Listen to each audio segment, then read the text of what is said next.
Shalom, selamat pagi, saudara yang diberkati Tuhan. Pagi hari ini kita akan mendengarkan firman Tuhan dan kita akan berdoa terlebih dahulu. Dan saya akan berdoa buat anak-anak sekolah minggu yang ada di rumah. Mari angkat tanganmu dan kita berdoa. Bapa kami dalam kerajaan surga, kami bersyukur pada pagi hari ini. Sebelum kami dengar firman Tuhan, kami berdoa buat anak-anak sekolah minggu supaya kehidupan mereka diberkati oleh Tuhan. Masa depan yang penuh pengharapan, hati yang memelihara perintah Tuhan, mengasihi Tuhan, mengasihi orang tua. Berkati setiap orang tua mereka dalam segala usaha pekerjaan orang tua mereka dibuat Tuhan berhasil. Dalam nama Tuhan Yesus kami berdoa dan kami siap dengar firman Tuhan. Haleluya! Yang siap dengar firman Tuhan sama-sama katakan amin. Puji Tuhan. Saya percaya saudara pada pagi hari ini kabarnya adalah sangat luar biasa baiknya. Kenapa luar biasa baiknya? Karena ada Roh Kudus di dalam kehidupan kita dan Yesus beserta dengan kita karena Dia adalah Allah yang Immanuel. Nah, pada pagi hari ini kita akan belajar firman Tuhan dan saya berikan judul firman Tuhan pada pagi hari ini yaitu The Key of Success atau kunci keberhasilan. Nah, saya percaya kalau saudara saya tanyakan, saudara mau berhasil? Nah, pasti saudara jawab, mau. Nah, saya dikasih Tuhan kalau kita mau tanya kepada seluruh orang atau semua orang yang ada di dunia ini, apakah kamu mau berhasil? Semua pasti menjawab, ya, saya mau. Nah, saya ini berkati Tuhan. Kadangkala juga masih ada beberapa orang yang berpikir kalau gereja berbicara tentang keberhasilan itu adalah sesuatu yang salah. Nah, tidak seperti itu saudara-saudara ya. Gereja juga harus mengajarkan tentang keberhasilan.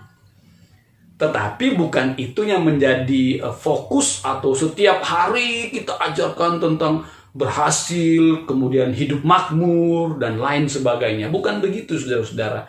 Tapi kita juga harus belajar tentang keberhasilan, karena Alkitab juga mengajarkan tentang keberhasilan. Haleluya, haleluya. Nah, mungkin Bapak Ibu bertanya, Pak, keberhasilan dalam hal apa? Keberhasilan dalam hal apa saja? Dalam hal apa saja? Semua orang itu pingin mengimpikan, mengharapkan untuk berhasil dalam hal apa saja. Orang mengimpikan, orang mengharapkan supaya dia bisa berhasil di dalam membangun hubungan dengan orang lain. Orang mengimpikan, orang mengharapkan supaya dia bisa berhasil membangun rumah tangganya. Orang banyak mengharapkan supaya dia bisa berhasil mendidik anaknya. Orang banyak mengharapkan supaya dia bisa berhasil menyekolahkan anak-anaknya. Orang tua punya impian supaya dia bisa membawa anak-anak ini dalam keberhasilan. Banyak orang juga mengharapkan supaya usahanya berhasil. Banyak juga hamba-hamba Tuhan mengharapkan supaya pelayanannya berhasil. Dan masih banyak lain lagi keberhasilan-keberhasilan yang diinginkan oleh setiap orang. Nah, pada pagi hari ini kita belajar apa itu kunci keberhasilan. Nah, ada 3 hal yang saya mau seberangkan kepada saudara kunci keberhasilan. Nah, supaya Bapak Ibu ingat, saya berikan jalan untuk bisa mengingat itu yaitu dengan 3C. Jadi kunci keberhasilan itu ada 3C. Katakan dengan saya, kunci keberhasilan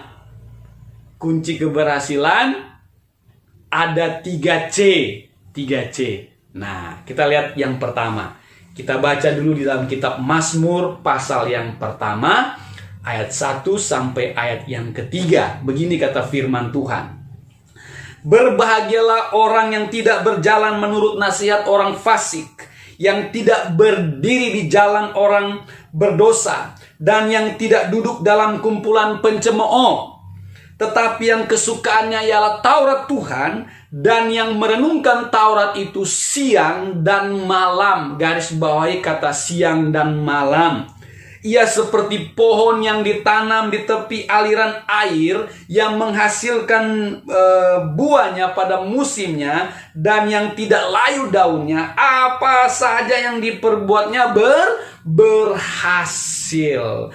Nah, sudah dikasih Tuhan, pemazmur sedang memberikan gambaran tentang orang yang berhasil. Pemazmur mengatakan apa saja yang diperbuatnya berhasil. Nah, sebelum dia mengatakan apa saja yang diperbuatnya berhasil, ada syarat-syarat yang pemazmur sampaikan. Syarat-syarat itu antara lain yaitu tidak berdiri di jalan orang berdosa, tidak berjalan menurut nasihat orang fasik, tidak duduk dalam kumpulan pencemooh, yang kesukaannya ialah Taurat Tuhan, dan yang merenungkan Taurat itu siang dan malam.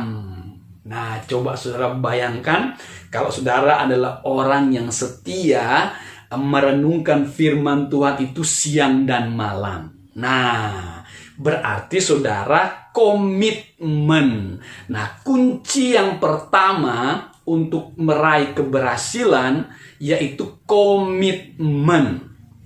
Atau C yang pertama itu komitmen. Saudara bayangkan, saudara merenungkan itu siang dan malam. Saudara membutuhkan komitmen yang besar supaya saudara tetap merenungkan firman itu siang dan malam. Kalau saudara tidak ada komitmen yang demikian, maka saudara tidak akan berhasil. Kemudian juga pemazmur katakan di sini tidak berjalan menurut nasihat orang fasik. Kemudian dikatakan tidak berdiri jalan orang berdosa, dan yang tidak duduk dalam kumpulan pencemooh. Saudara, untuk menghindari semua pengaruh-pengaruh negatif dalam kehidupan kita, kita perlu komitmen, saudara-saudara. Kita perlu komitmen supaya kita tidak dipengaruhi oleh pengaruh-pengaruh negatif dalam kehidupan kita. Nah, kalau kita tidak komitmen, maka kita gampang terombang-ambing, dan kita gampang mudah terjatuh, bahkan gampang mudah atau gampang berbuat dosa, saudara-saudara. Nah, coba kita lihat lagi di dalam kitab Yosua. Yosua pasal yang pertama. Yosua pasal yang pertama ayat yang ke-7. Ayat yang ke-7. Begini kata firman Tuhan. Hanya kuatkan dan teguhkanlah hatimu dengan sungguh-sungguh. Bertindaklah hati-hati sesuai dengan seluruh hukum yang telah diperintahkan kepadamu dan hambaku Musa. Janganlah menyimpang ke kanan atau ke kiri, supaya engkau beruntung kemanapun engkau pergi. Nah, saya dikasih Tuhan, ini Yosua mengatakan kalau kita mau beruntung, kalau kita mau berhasil, kita jangan menyimpang ke kanan dan ke kiri. Nah, orang yang tidak menyimpang ke kanan dan ke kiri ini membutuhkan apa? Komitmen. Saudara, kita harus komitmen di dalam hidup kita. Menjadi orang Kristen ikut Tuhan itu harus punya komitmen. Komitmen untuk bertumbuh dan berbuah. Nah, banyak orang Kristen, dia nggak mau mengambil komitmen untuk bertumbuh dan berbuah. Kalau orang itu mau bertumbuh dan berbuah, harus disertai komitmen, dan dia harus setia untuk dididik, diajar, menjadi murid, dan mengikuti apa kehendak Tuhan, apa yang diajarkan firman Tuhan di dalam kehidupannya, saudara-saudara. Jadi kita harus punya komitmen yang besar. Nah, saudara, di dalam hal saudara mau meraih keberhasilan, kalau saudara tidak punya komitmen, saudara akan sulit untuk berhasil. Saudara akan sulit untuk berhasil. Nah, saya dikasih Tuhan, komitmen yang pertama itu komitmen berserah kepada Tuhan. Artinya apapun persoalan-persoalan yang kita hadapi, apapun pergumulan yang kita hadapi, tidak menggoyahkan,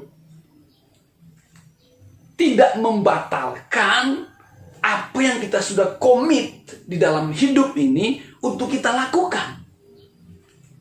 Nah, banyak orang dia mau berhasil, tapi dia tidak mau mengambil komitmen.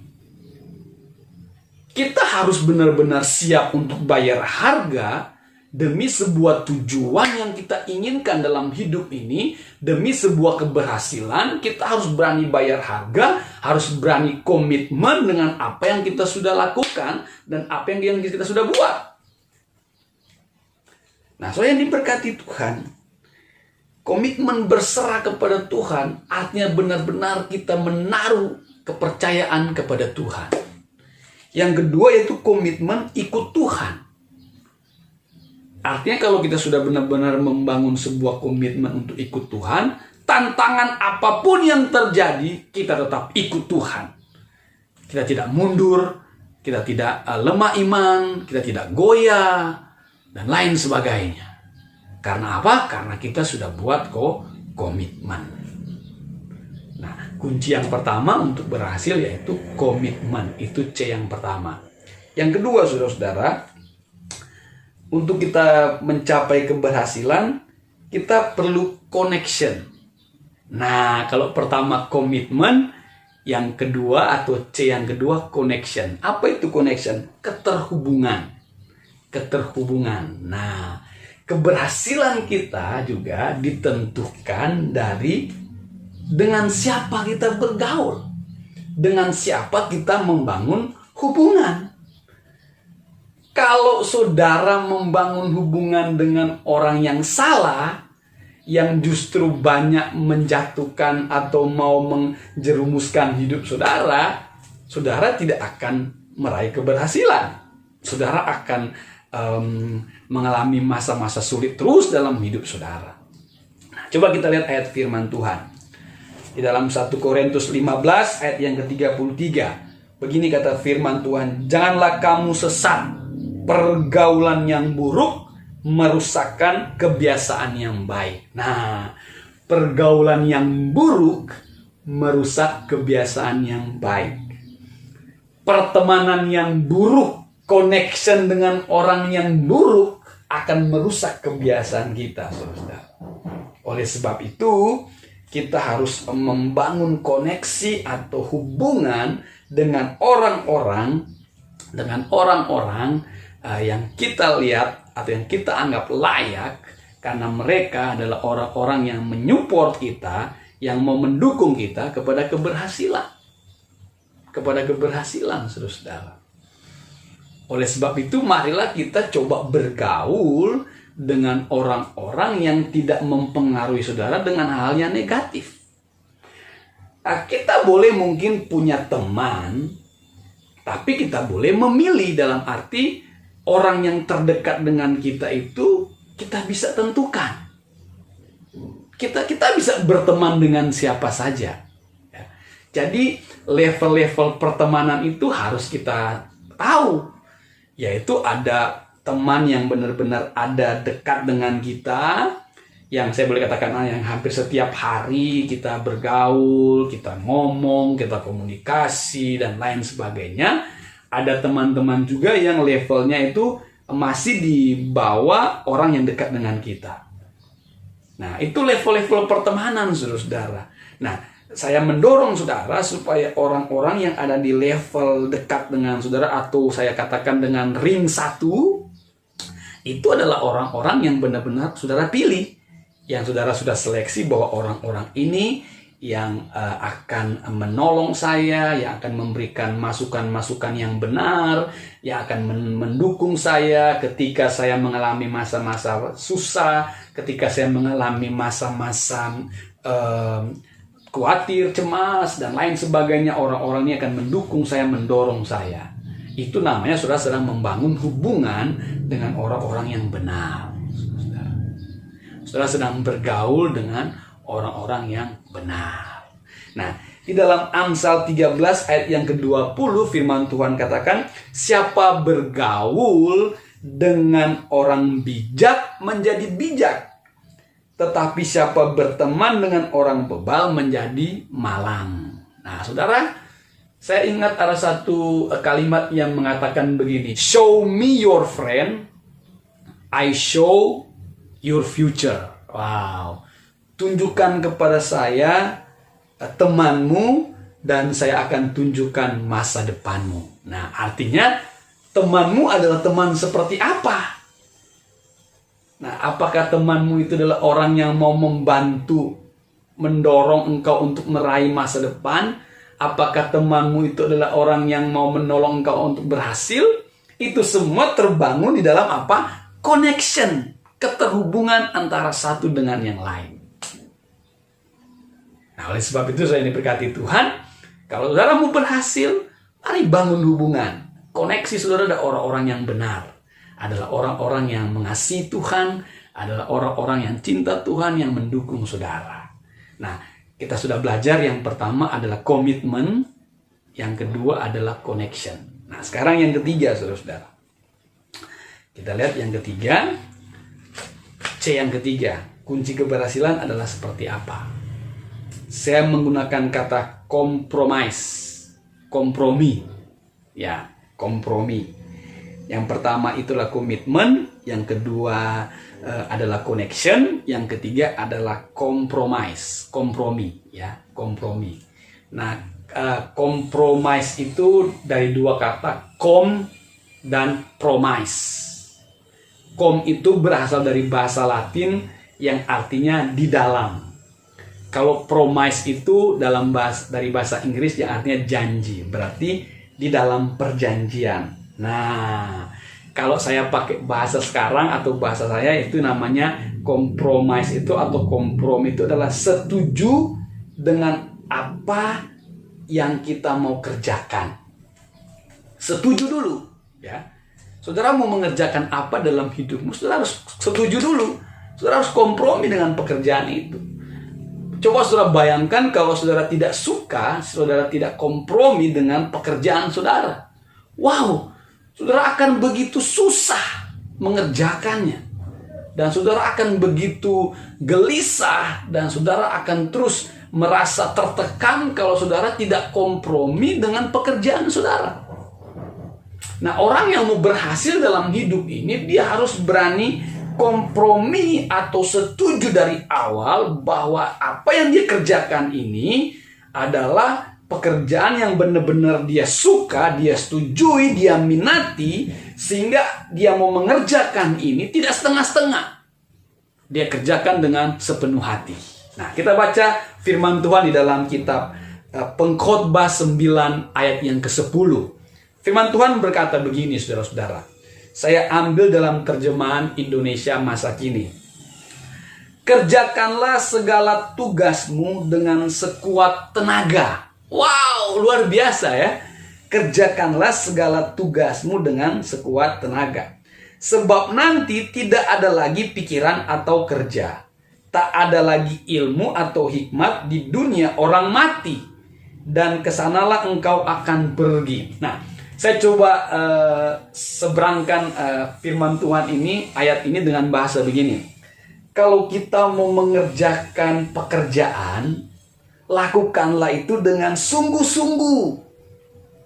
Karena kalau kita sudah mati, di dunia orang mati itu tidak lagi ada pekerjaan. Artinya selama kita ada di dunia ini, apa yang kita kerjakan itu kerjakan dengan maksimal. Dengan maksimal. Itu yang saya sebut dengan kompromi dengan apa yang kita kerjakan. Jangan saudara mau mengerjakan sesuatu tapi saudara tidak suka dari awal, tapi saudara paksakan. Kalau saudara tidak suka mengerjakan dan saudara dari awal paksakan, maka saudara akan merasa tertekan, saudara tidak akan merasakan kebebasan, saudara akan kehilangan damai, saudara tidak menikmati kenikmatan di dalam mengerjakan pekerjaan itu. Sehingga saudara akan merasa sulit dan saudara tidak akan meraih keberhasilan. Nah, kalau masalah kompromi itu bukan soal pekerjaan saja, saudara. Nah, saudara juga sudah harus berani kompromi dengan hubungan yang saudara bangun. Contohnya suami istri. suami harus kompromi dengan istri. Kalau misalnya sang suami tidak suka untuk ke mall, tapi istri suka ke mall, ya mau tidak mau kita harus berani kompromi, dalam arti kita ikut berteman dengan istri. Demikian pula seorang istri. Kalaupun seorang istri misalnya tidak suka dengan hobi seorang suami, anggaplah suami itu adalah seorang yang hobi motor besar, seorang istri itu harus kompromi. Dia harus mau menerima hobi suaminya. Jadi untuk meraih keberhasilan ini, saudara-saudara, kita coba terapkan dalam kehidupan kita. Yaitu yang pertama komitmen, yang kedua connection, ya, dan yang ketiga adalah kompromi. Jadi sekali lagi coba sama-sama dengan saya katakan, kunci untuk meraih keberhasilan ada 3C. Komitmen, connection, kompromi. Ulangi lagi. Kunci untuk meraih keberhasilan ada 3C. C yang pertama adalah komitmen, connection, kompromi. Nah, saya berharap dengan kebenaran firman Tuhan ini, saudara diberkati oleh Tuhan. Haleluya. Tuhan Yesus memberkati kita semua. Dan kita akan masuk dalam perjamuan kudus. Karena ini adalah minggu pertama, saya mengajak saudara untuk mengambil roti dan anggur yang sudah persiapkan. Dan saya akan membacakan firman Tuhan buat saudara. Dan saudara boleh mengikuti apa yang saya katakan. Saudara mari pegang roti di tangan kanan saudara. Dan saudara angkat di hadapan Tuhan. Dan dengarkanlah firman Tuhan. Haleluya, haleluya. Haleluya. Saudara siapkan sekali lagi supaya saudara mempersiapkan anggur dan roti ini. Saya kasih waktu 1 menit. Silakan persiapkan. Kalau saudara sudah siap, ya silakan persiapkan. Kalau saudara sudah siap, amin, puji Tuhan. Saudara pegang roti di tangan kanan saudara, angkat di hadapan Tuhan dan dengarkanlah firman Tuhan. Sebab apa yang telah kuteruskan kepadamu telah aku terima dari Tuhan, yaitu bahwa Tuhan Yesus pada malam waktu ia diserahkan mengambil roti. Dan sesudah itu ia mengucap syukur atasnya, ia memecah-mecahkannya dan berkata, inilah tubuhku yang diserahkan bagi kamu, perbuatlah ini menjadi peringatan akan aku. Mari kita makan bersama-sama. Haleluya.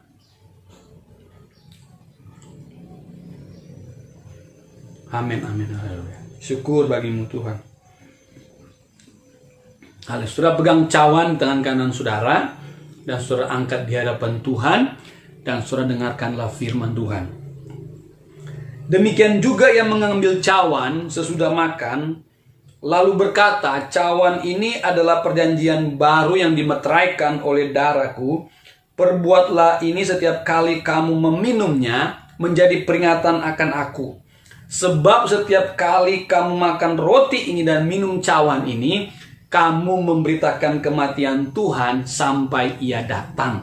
Mari kita minum bersama-sama dalam nama Yesus. Haleluya, haleluya. Saudara akan syukur di hadapan Tuhan pada pagi hari ini. Dan saya mau berdoa buat saudara. Saudara yang sakit, percaya bahwa Yesus menyembuhkan saudara. Saudara yang sedang bimbang, Tuhan teguhkan imanmu.